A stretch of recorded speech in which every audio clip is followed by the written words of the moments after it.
Hi, I'm Matt Guy, and I bought this beautiful $6,000 house in the deep snow country of Myokokogen in Japan, 10 minutes away from some of the best ski resorts in the country. This is my property renovation and lifestyle series, where I'll be teaching you how to do the same thing that I'm doing. Or you can just follow along if you want to see my journey. I've also traveled extensively through Japan and have visited all 47 prefectures in the country. I've hiked some of the highest peaks and been to countless numbers of ski resorts. You can check my Instagram for more adventures too, at im.macguy.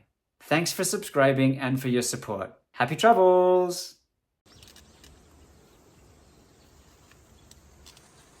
I'm finally starting out in the yard. Before I left and went on a 3-month trip, I actually completely cleared out everything here, and it was just soil. And this is how quick everything grew back.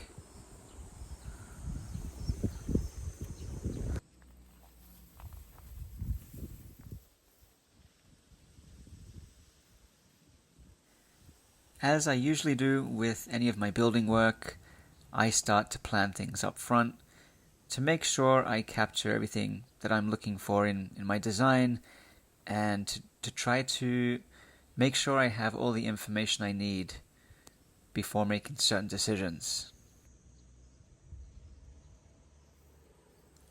One of the parameters for this design, and this is an actual need, something that I need to include in my design and my thought process, which is parking. I do have that space that you can see on my right side, which is my shed.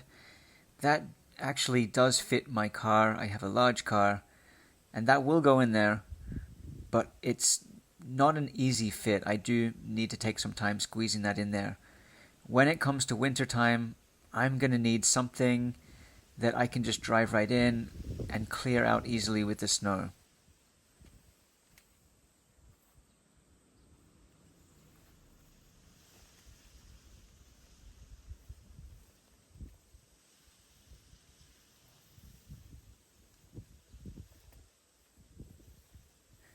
The first thing that I'll do here is I'll take measurements. I'm going to document these in my notebook and draw these down, make sure I have some kind of rough, really rough floor plan. It doesn't need to be perfect for what I'm doing, but something where I can detail how much space that I have to work with, how I'm going to fit my car in this space, and possibly a second car. I do get visitors here, and I do have other people that come and stay. I would like them to have parking.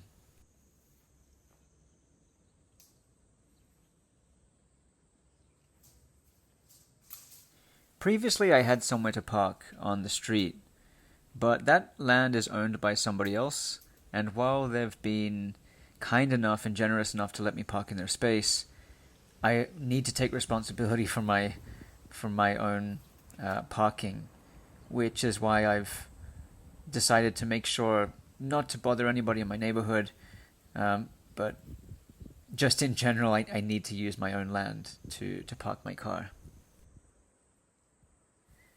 In saying that, my awesome neighbor, the lady that owns the construction company in the building directly behind me here, has kindly offered me to allow me to use her space whenever I need, because she understands the situation, and she has extra parking, and she's basically given me the option to park there whenever I want. I do have really friendly neighbors, and my neighbor across the street has just been incredible this whole time, my whole journey in Miyoko and in this neighborhood.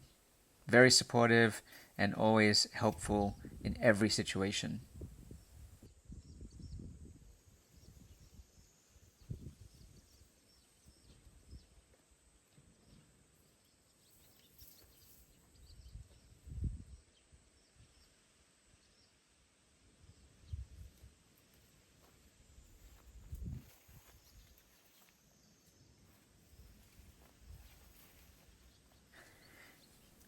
It's crazy to think that just a few months back, there was nothing on all of this land.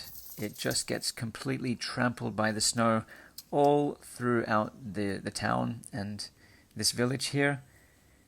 It just becomes soil. Once the snow melts, there's nothing that looks like it's alive underneath. It's just dirt. And nature just takes over and it becomes this incredible, lush, green field of flowers and beautiful natural space. Initially, when I was thinking about doing this, I had always had putting concrete down in my mind to match up with the stairs that you see on the left. But now I'm thinking more of a grid pattern with stones and gravel. I'm still deciding about what I do next with this. The pros with the concrete is that it is durable, it lasts a long time, it's easy maintenance when the snow comes and falls here and stays here, but the gravel is great for drainage.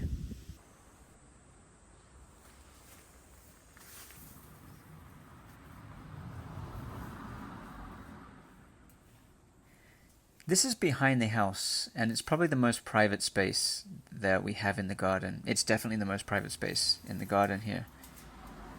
I'd like to turn this into some kind of courtyard.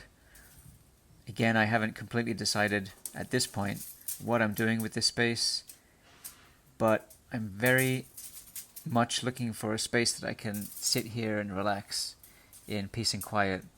People do pass by my front area quite regular, and I do face directly to my neighbor. So it would be great to have some space where I can sit and enjoy the sounds of nature and maybe pull out a book and stick up a hammock.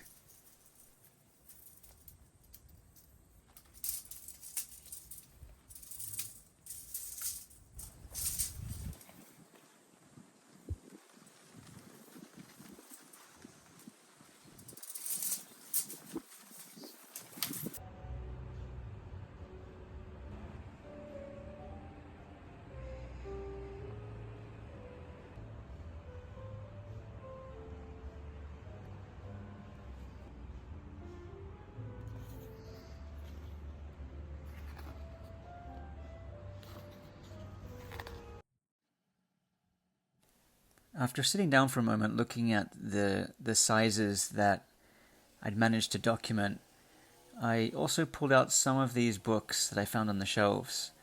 This is a beautiful hotel that's close by. It's one of these spaces that I like to go and get coffee and have a quiet time. It has a beautiful view of the mountain, and I usually try to go up there to do any of my planning. It's great that they do have a range of books for inspiration. And that's what I was leaning on there, just pulling out some of these books and having a flick through, just to be inspired of what I'm going to include in my design.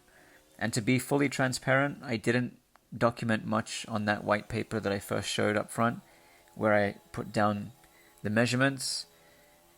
I probably will lean on that mostly when I'm coming to order things, such as whatever flooring, whatever ground, for example, the concrete or the gravel that I'll choose to put there. That's going to be my floor plan to decide how much material I need with the measurements that I have.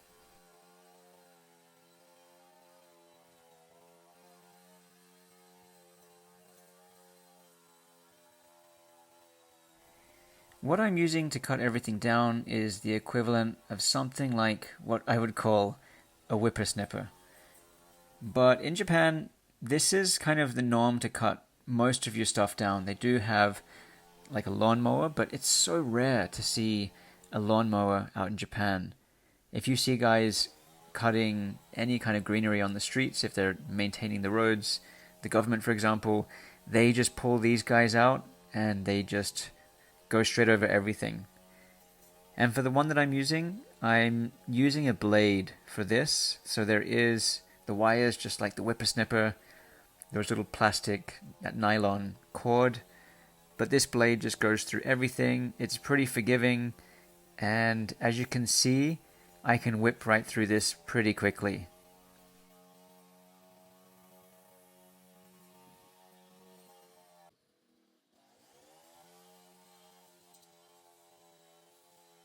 It's very common for people to level their land like this, to take away all of this greenery. Yeah, it might look like I'm destroying some of these plants, but they would be back. If I left this like this, give it a week or two, you would start to see these things shoot up. It doesn't take long for this stuff to take over again. I would imagine if I left this for a month, it would look very, very similar.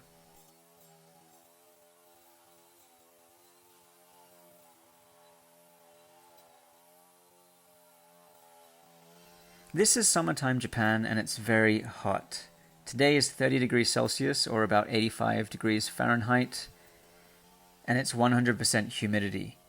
It's difficult to operate in summer. People slow down a lot. Luckily, I'm living in the mountains in Myoko and at altitude, which means it's a bit cooler here. So for example, today is 28 degrees Celsius, but in Kyoto, it's 36 degrees or 37 degrees today.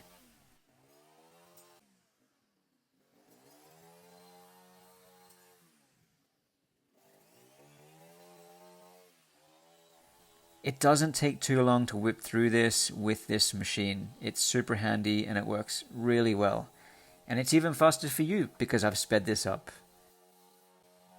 Besides it making a difference for things like sunlight coming into the house and looking a lot cleaner, another huge difference that it makes is having less of this means that it's not containing as much water in the area, which makes the house actually slightly less damp. But this other effect of that, which is really important, means that there's less mosquitoes. And that is heaven. Less mosquitoes is a better life.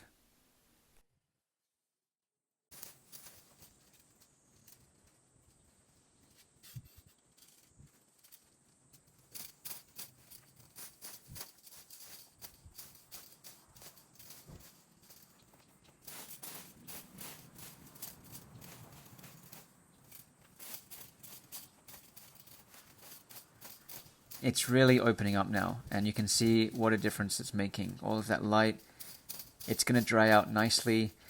And I'm just pulling the top across here on the center where there will be some kind of driveway in the middle here. But I don't need to worry too much about the weeds here. I'll leave this very similar to what it looks like now in the middle, because I will have to remove some of the soil here to make way for some kind of foundation, whatever I decide that to be, which means I'll have to dig down a little bit. So I don't need to worry too much about making the center of this area clean and tidy. It will be ripped out.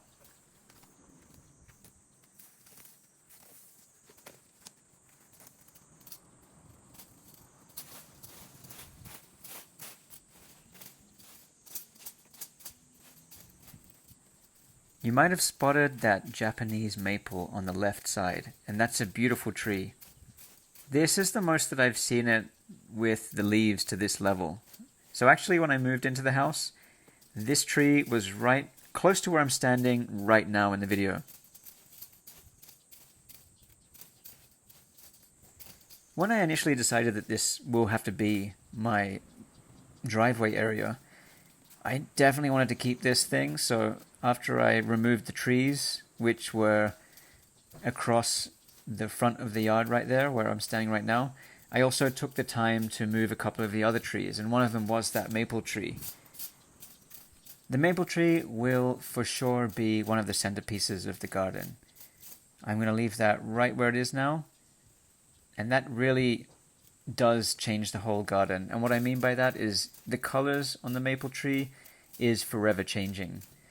That and the foliage itself, you can really tell the difference between the seasons when it flourishes in summertime and really grows out, and then in the winter it kind of retracts a little bit and the colors change and become that spectacular red and champagne pink.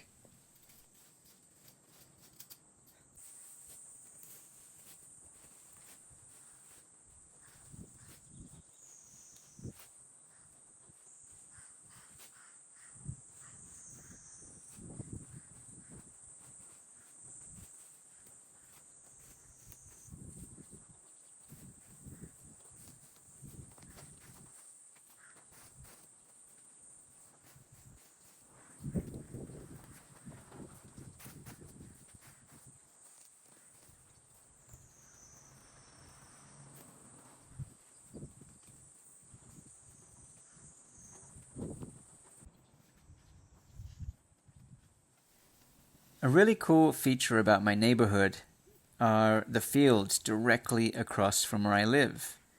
And the one on the left and the one on the right are owned by somebody who owns quite a lot of land in this area.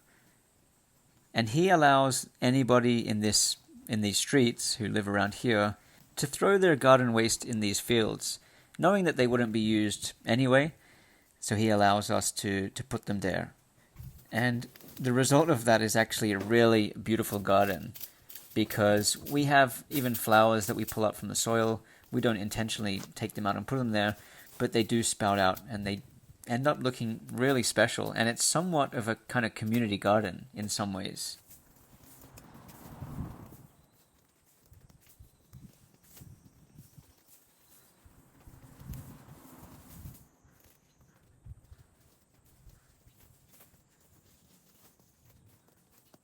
You may or may not have noticed that I have these slats, these areas for slats on the window frames. So right there you can see the space. There's a bar where I'll be able to put planks.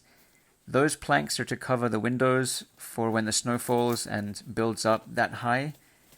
That snow would eventually cave in that window, and that's what the slats do. They stop the snow from caving it in. Something else that I haven't mentioned right now is when it comes to designing a garden, and not even just the garden, any part of the house, especially on the exterior, but the interior is just as important. I've got to consider every time where my snow will fall. And just a reminder, if I haven't said it enough, the snow is around 10 meters per season. So every winter we'll get, on average, 10 meters of snowfall. That's roughly 33 feet of snow. It's a lot to deal with, and it does go above that window there. If I don't take care of it, I can pull it out, but my roof is shaped so it will fall into my garden right here. This is something I need to take into consideration with having a driveway here, and possibly in the long run, I'll be looking at maybe getting some kind of carport system where the roof can fall and fall again on the carport and redistribute the snow somehow. What's great where I live about the snow is that we do have these snow clearing machines that come around whenever we have big snowfall, and they do deal with the snowfall that we have. We're lucky because, well, I'm lucky, I could say, and the properties next to me are lucky because our properties are directly on the street, within 1 meter or 4 feet from where the snow is cleared from the road. It's a huge benefit and a huge positive to living here and having a property here, because there's a lot less of this snow clearing for me. It's taken completely away from my house, and I just have minimal to deal with. I could only imagine what it was like in the 70s before they had this snow clearing as an option, something that the government did. Until the 70s, the snow was just stacked on top, and it became a maze around the town, and it was high walls of snow.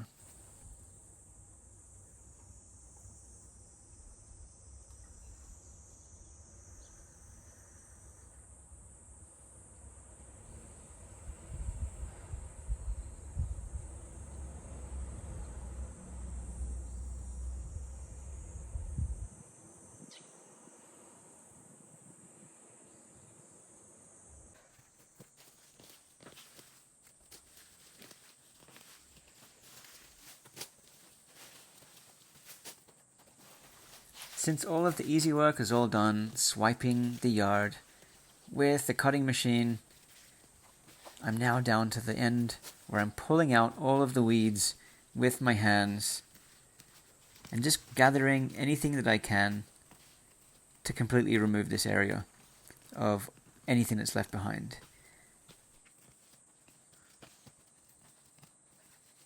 It's kind of important for me to take everything away because I would like to work with a blank canvas here and come up with a garden that works for me. It works for me, it works with the house, and it also works with the environment, like I mentioned the snow. The snow will completely crush anything that I put in here. It must be a tree or a plant or a flower that is for this area. Something that's going to accept that it's going to be completely trampled by the heavy snow and will come back the next year.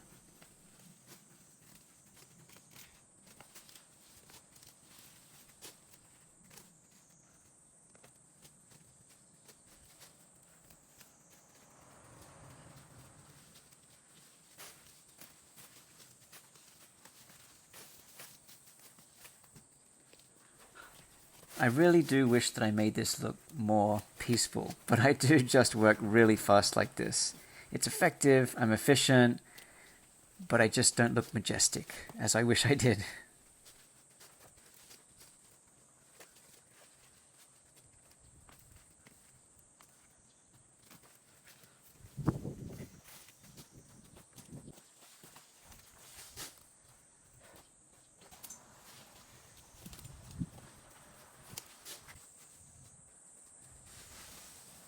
Some people might be wondering, what are the alternatives to getting rid of this garden wastage? I am lucky enough to have this space directly across the street from me where I can put this, but what would other people need to do? And the answer is that it needs to go to the incinerator. It would need to be stacked up and put inside a car or some kind of vehicle and taken away, and you'd have to pay for disposal. This is where it gets slightly interesting because, to be honest, it's not that expensive to get rid of wastage in Japan. I wouldn't say it's cheap either, but it's actually very affordable, honestly. When I got rid of a lot of things from my house, I probably spent less than 50,000 yen, and that works out to be roughly less than $300, and that was for everything in my house. And that was a lot, if you remember from the first videos.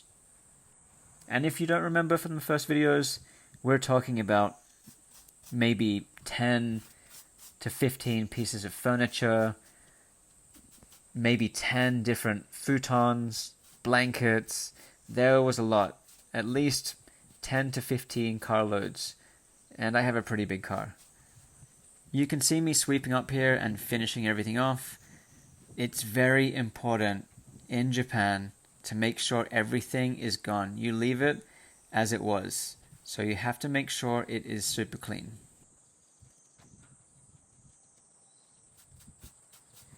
After all that time in the heat and in the sun, I'm super happy that's done. And what's better is that I have this big open space now, this blank canvas to work with, as I create a new design for this space that works for me, that works for the house, and just has that practical side of it too. There's a lot of elements to balance in here, and I'm hoping to do my best. This was only part one of the garden. This is going to be a big job, I think, as I pull this all together. Stay tuned for the next video on the garden. Thank you for subscribing. Thank you for watching. If you have any comments or questions, drop them below. Happy travels!